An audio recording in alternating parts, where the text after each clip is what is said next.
The Librarium trembled. Elias barely had time to react as the chamber around him shifted, ancient stones groaning under unseen forces.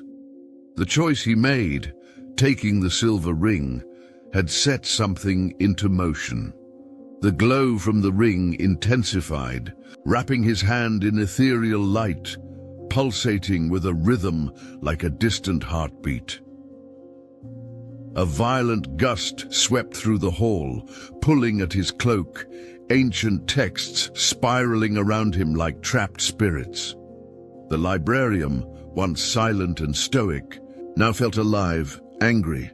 Elias staggered backward, his breath ragged, as shadows on the walls began to coalesce into forms. Cloaked figures emerged from the darkness, their hollow, glowing eyes fixed upon him. "The bound guardians," Elias whispered, recalling legends he had read within the codex. One stepped forward, its voice like grinding stone. "You chose the Seeker's path, but knowledge has a price." The Guardian lunged without warning. Elias twisted to the side, the clawed hand grazing his shoulder, leaving a searing burn.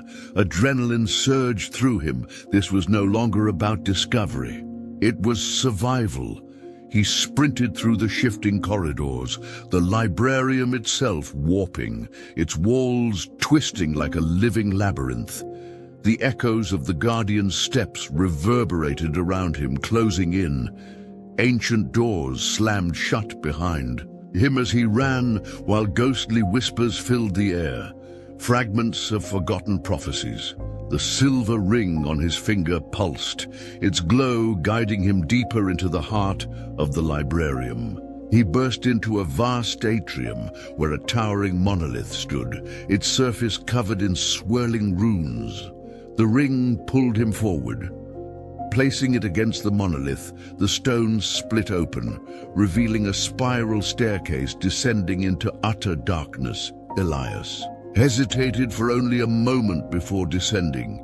The air thickened with every step. His heart pounded louder, echoing the Librarium's tremors. The further down he went, the heavier his limbs felt, as though the Librarium itself sought to keep him from reaching the bottom. Shadows thickened, and the whispers grew louder, speaking in forgotten tongues. At the bottom, he found a floating platform hovering above a vast chasm. The abyss stretched endlessly, swirling with fragments of ancient texts and glowing sigils. Figure stood on the platform, dark-robed, its face obscured beneath a heavy hood.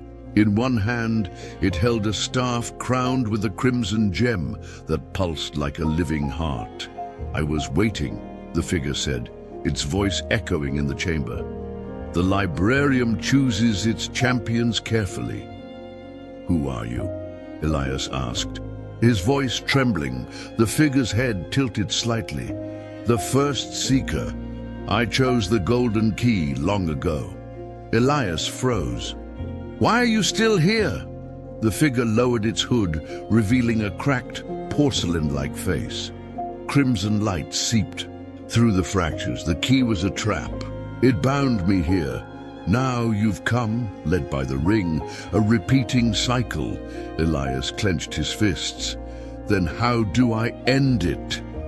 "By surviving." The figure raised its staff, and beams of energy shot toward Elias. He dodged, the ring guiding his movements. They clashed, magic against will, the force of their blows shaking the platform. Sparks lit the air as energy ricocheted around them. Between the strikes, Elias noticed shards of the codex swirling in the chasm below. The codex holds the answer, he realized. He leapt into the abyss, reaching for the shards. As his hands grasped them, ancient knowledge flooded his mind. He saw the Librarium's truth. It wasn't just a library, it was a prison, cycling seekers and guardians endlessly in a loop. But the silver ring was the key to breaking it. Channeling the codexes, Energy into the ring, Elias unleashed a blinding wave. The platform shattered, the chasm imploded, and the Librarium's chains broke with a deafening crack. When the dust settled, Elias stood amid the ruins. The ring, now cracked, slipped from his finger, falling into the void. A whisper echoed, "Cycles may break, but echoes remain." Elias turned, heart pounding, but then from the shadows, faint footsteps echoed. A second whisper followed. "You are not alone." The journey wasn't over. To be continued.